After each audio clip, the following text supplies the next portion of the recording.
Sermon number 115. Seeking Rain. In the name of Allah, the Beneficent, the Merciful. O my Allah! Surely our mountains have dried up and our earth has become dusty. Our cattle are thirsty and are bewildered in their enclosures. They are moaning like the moaning of mothers for their dead sons. They are tired of going to their meadows and longing for their watering places. O my Allah! Have mercy on the groan of the groaning and yearn of the yearning. O my Allah! Have mercy on their bewilderment and their passages and their groaning in their yards. O my Allah!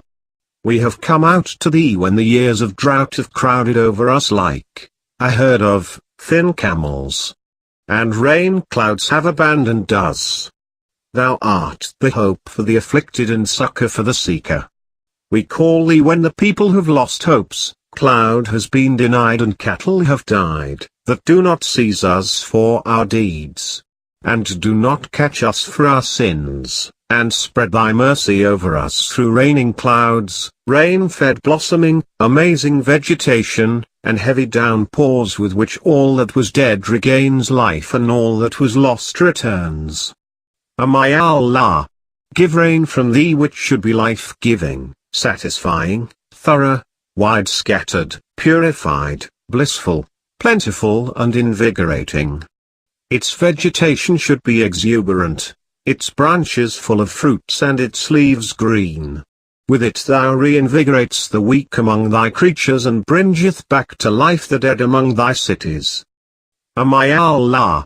Give rain from thee with which our highlands get covered with green herbage, streams get flowing, our sides grow green, our fruits thrive, our cattle prosper, our far-flung areas get watered, and our dry areas get its benefit, with thy vast blessing and immeasurable grant on thy distressed universe and thy untamed beasts.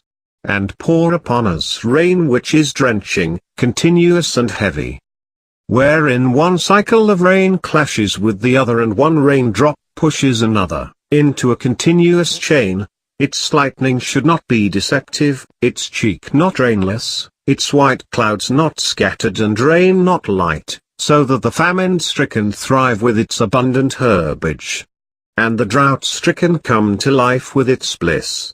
Certainly, thou pourest down rain after the people lose hopes and spreadest thy mercy, since thou art the guardian, the praiseworthy,